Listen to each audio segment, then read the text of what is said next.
मैं विनोद लखरा बंगाल से और दार्जिलिंग डिस्ट्रिक्ट से, और मैं बेसिकली BSF में सर्विस करता हूँ, 26 साल का सर्विस है, और साथ में पार्ट टाइम RCM बिजनेस करता हूँ।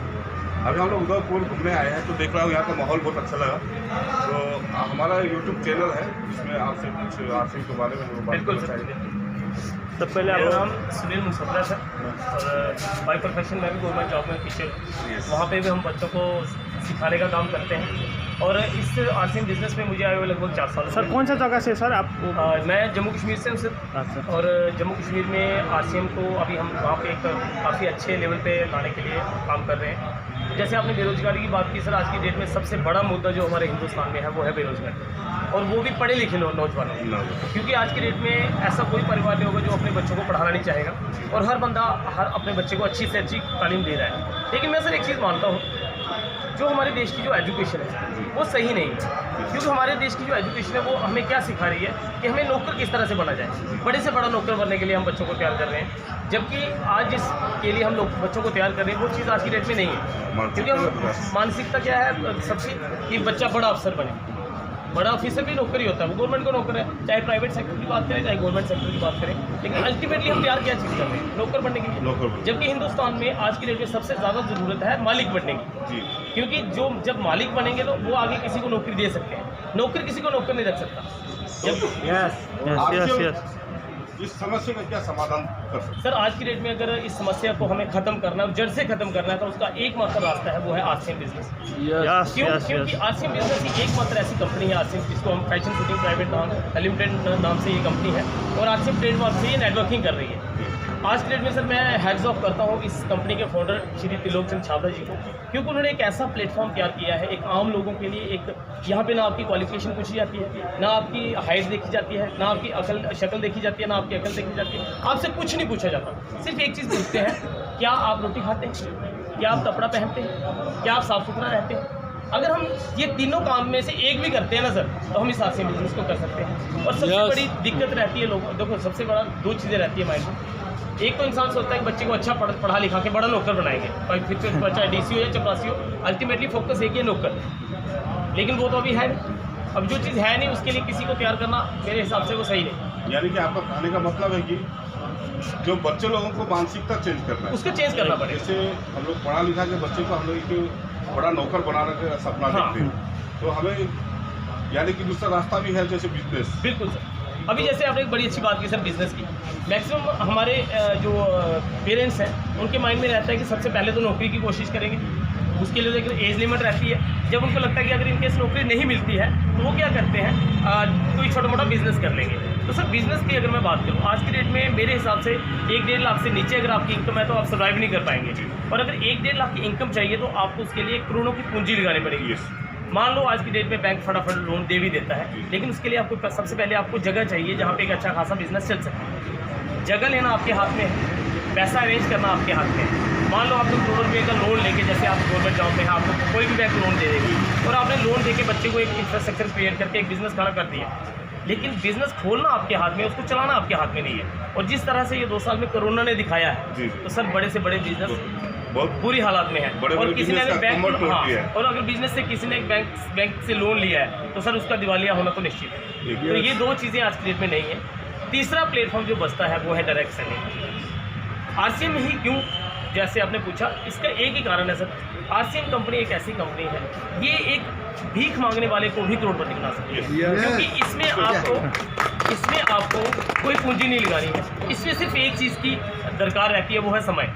और मेरे हिसाब से सर जो बेरोजगार है उसके पास इसकी तो कमी है नहीं, सिर्फ इसको सही तरीके से यूटिलाइज़ करने की ज़रूरत है कि किस तरह से हम इसको यूटिलाइज़ करके एक यंग यूथ को उसके माइंड सेट को चेंज करें। क्योंकि आज के डेट में आपने एक चीज़ नोटिस की होगी जो मैंने की है पर्सनली, अगर मैं अपने एक्सपीरियंस की बात करूँ, आज बड़े से बड़ा इंजीनियर ट्रेनिंग करके आता है और हम न्यूज़पेपर में आए दिन पढ़ते हैं कि उसने पंखे से लड़ के सुसाइड कर दिया। क्यों? अनपढ़ तो नहीं था, पढ़ा लिखा था, उसको दिमाग भी था, फिर उसने सुसाइड क्यों किया?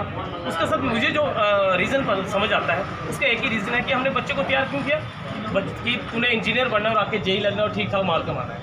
लेकिन जब वो घरों पे आके ट्रेनिंग करता है, सर हर तीसरे घर में आपको इंजीनियर मिलेगा। और गवर्नमेंट में आज बीजेपी की गवर्नमेंट है, कल कांग्रेस की आए या किसी की भी आए सर, मैं ये मानता हूँ कि आज किसी भी गवर्नमेंट के पास इतना इंफ्रास्ट्रक्चर नहीं है, इतना रिसोर्सेज नहीं है कि वो हर बंदे को, हर नौजवान को नौकरी दे पाए।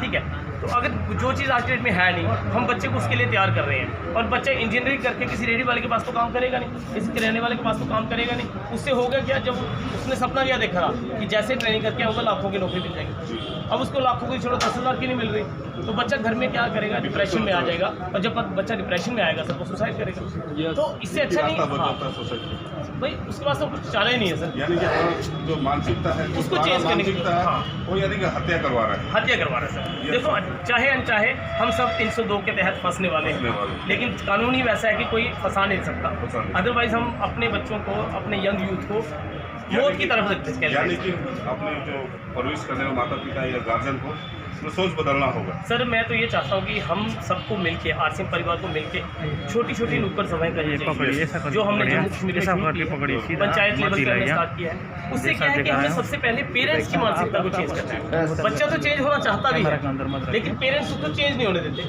और बाद में क्या होता है जब बच्चे की एज निकल जाती है। सर मैं एक चीज़ आपको बताऊँगा, लड़कियों की अगर मैं बात करूँ 18 से लेकर 25 साल ये एज है उनकी लाइफ में, फ्यूचर में जो उन्हें बनना है इस टाइम में वो डिसाइड कर सकते हैं, और लड़के की उम्र है 18 से 30 साल, और ये एक ऐसी उम्र है जहाँ पे जो हम बन गए आने वाले टाइम में हमें उसको कंटिन्यू रखना है। लेकिन आज की डेट में मैंने एक चीज़ नोटिस की है, ये टाइम हम सोचने में बिता देते हैं। लड़का ये सोचने में बिता देता है कि हम मुझे नौकरी करनी है और उसका वेट कर रहा है। मैं कहता हूँ सर वेट करने से अच्छा है आप प्रैक्टिकली फील्ड में उतर जाए, 1 साल आरसीएम बिजनेस को दें, जिस तरह से हमारे जो कामयाब लोग हैं वो बोल रहे हैं उस तरह से काम करें। हम लोग किसको पूछने जाते हैं, जो पहले ही हारा हुआ है। मान लो मैं आरसीएम बिजनेस कर रहा हूँ और मैं कामयाब नहीं हूँ, तो आपको करना है तो आप मेरे पास आ रहे हैं कि सर मुझे आरसीएम बिजनेस करना है तो मैं कैसे करूँ, तो मैं क्या बोलूँगा, और सर नहीं कुछ नहीं होता है, कुछ नहीं आता।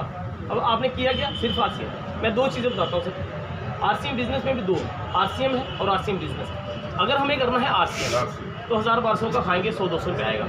लेकिन अगर हम करोड़ों की बात करते हैं तो फिर हमें आरसीएम को छोड़ के आरसीएम बिजनेस को करना पड़ेगा। अब बिजनेस करने के लिए क्या करना पड़ेगा, पहले खुद खाना है, अच्छा लगे तो दूसरों को बताना है, और जैसे हमने चेंज किया है वैसे ही लोगों की दुकानें चेंज करवानी है। 1000-1200 का खाएंगे 100-200 आएगा, बट 1000-1200 के खाने वाले तैयार करेंगे तो लाखों आएगा। तो वो हमें डिसाइड करना है कि हमें किस तरह से इसको बढ़ाना है। तो बाकी सर आरसीएम से बेस्ट कुछ नहीं है, बहुत ही जल्दी आरसीएम पूरे वर्ल्ड में अपने झंडे गाड़ने वाला है। बेरोजगार का समस्या या दूर हो सकता है, 100% हो सकता है, लेकिन सिर्फ आरसीएम बिजनेस में ही आके हो सकता है, बाकी और कोई प्लेटफॉर्म नहीं। तो धन्यवाद, थैंक यू सर। हम लोग का चैनल के माध्यम से सर को बहुत बहुत धन्यवाद। आज जम्मू कश्मीर के एक टीचर सर ये सब फील्ड में आके इतना जैसा एक स्कूल में स्टूडेंट को 20 साल में ऐसा वाला नॉलेज नहीं मिलता, जो सर ने आज फील्ड में आके इतना बड़ा 20 साल का नॉलेज दे दिया, ये बड़ी बात है। हम लोग का चैनल के माध्यम से आप लोग सबको, सर को और पूरे टीम को बधाई देना चाहता हूँ। धन्यवाद। जय आरसीएम। जय आरसीएम। और एक बात सर, जी जो शिक्षा में भी जो है जो पढ़ लिख के सोच था कि नौकरी करना है, यहाँ भी सिखाया जाना चाहिए कि पढ़ लिख के नौकरी नहीं किया जा सकता, और भी रास्ता है। देखिए सर, मैं अगर अपनी बात करूं, मैंने जो अपने स्कूल में जो मेरे स्कूल से बच्चे निकल के आए हैं उसमें से मैंने 4 स्टूडेंट ऐसे हैं जो आज अच्छे लेवल पे पहुंचे नेटवर्किंग में, आरसीएम में। तो मैं उनको शिक्षा ही इसी हिसाब से दे रहा हूँ कि आपको बच्चे मालिक बनना है। एजुकेशन बहुत ज़रूरी है, लेकिन एजुकेशन नॉलेज के लिए ज़रूरी है, ना कि नौकरी के लिए। हमें ऐसी एजुकेशन देनी है बच्चों को कि आप नौकर कैसे रख सकते हैं, नौकरी कैसे दे सकते हैं, उसके लिए हमें नौकरी लोगों को तैयार करना है। बाकी सर मैं अपनी पर्सनल बात बताऊँ, मैं जम्मू कश्मीर से हूँ, सुनील मनसोत्रा मेरा नाम है, और जिनकी वजह से आज हम इस सिस्टम में हैं उनका नाम है श्री अशोक शर्मा जी। तो मैं चाहूँगा आप सभी एक बार उनके लिए क्लैपिंग करते हैं। अगर मैं नौकरी की बात करूँ तो 18 साल का एक्सपीरियंस है। मैं टीचर हूँ, मेरी वाइफ टीचर है, हम 3 भाई हैं, सारे टीचर हैं, मतलब नौकरी करते हैं, सबकी वाइफ नौकरी है। तो नौकरी करके अगर लाइफ चेंज होनी होती तो मैं यहाँ नहीं होता। दूसरा रहता है बिजनेस। 45 साल से हमारा ट्रेडिशनल बिजनेस चल रहा है ड्राई फ्रूट का, और जम्मू कश्मीर में आप समझ सकते हैं कि ड्राई फ्रूट का बिजनेस हो। आज भी हमारे दुकान पे 4 सर्वेंट हमने रखे हुए हैं, आज भी हमने 4 लोगों को नौकरी दी हुई है। तो अगर बिजनेस करके ज़िंदगी चेंज होने होती तब भी हमारी हो गई होती, फिर भी मैं यहाँ नहीं होता। नौकरी करने के बाद और बिजनेस करने के बाद मैं आरसीएम में हूँ। तो हम सबको ये सोचने की ज़रूरत है कि हमें आरसीएम ही सब। मैं 26 साल हो गए बीएसएफ में हूँ। जब हम दोनों सर्विस करने वाले जब आरसीएम कर सकते बेरोजगार लोगों को मैं कुछ बातें बताना चाहूँगा। आप लोग बेझिझक इधर छलांग मारिए, आपको तैरना यहाँ सिस्टम सिखाएगा। जिससे आप आगे बढ़ सकते हैं। सर और आप अपने बीएसएफ के बारे में बताइए। बीएसएफ के बीएसएफ ने बहुत कुछ दिया मेरे के लिए जीवन को आगे बढ़ने के लिए, लेकिन बीएसएफ मेरे बच्चे को सिक्योर नहीं कर पाएगा, कारण मेरा जो पेंशन है मुझे ठीक ठाक रखेगा और मेरे वाइफ को ठीक ठाक रखेगा। उसके बाद मेरा जो पेंशन है मेरे बच्चे को नहीं जाने वाला, यानी कि यह सिक्योरिटी नहीं है। लेकिन हमारा जो नेटवर्किंग सिस्टम आरसीएम सिस्टम है उसमें एक सिक्योरिटी का जो बात यहाँ है जो हमारे जनरेशन टू जनरेशन जाने वाला है, उस सिक्योरिटी के लिए मैं इस बिजनेस को कर रहा। बीएसएफ ने बहुत कुछ दिया है और लेकिन ये सिक्योरिटी नहीं दे पाएगा हमारे बच्चे को। देश की आन बान शान है आप, लेकिन दूसरी तरफ से आप इंडिया को आर्थिक स्थिति मजबूत करने के लिए भी आप, बेरोजगारी दूर करने के लिए भी आप तत्पर हैं। Thank you. लोगों को नौकरी भी देने के लिए आप तत्पर हैं, क्योंकि सरकार के पास इतना संभावना नहीं है कि जितने लोगों को बच्चे लोग का बेरोजगार जगह दे सके। लेकिन एक नेटवर्किंग मार्केटिंग है जो आरसीएम है, जो बच्चे लोग को जो बेरोजगार लोगों को एक रास्ता दे सकते हैं और हर बंदे को सफल भी अपने हुए। सपने पूरे करने का एक मौका दे सकते हैं। धन्यवाद। Thank you sir, thank you. जय जय श्री राम। सीएम, जय सीएम। जी सर, जी सर।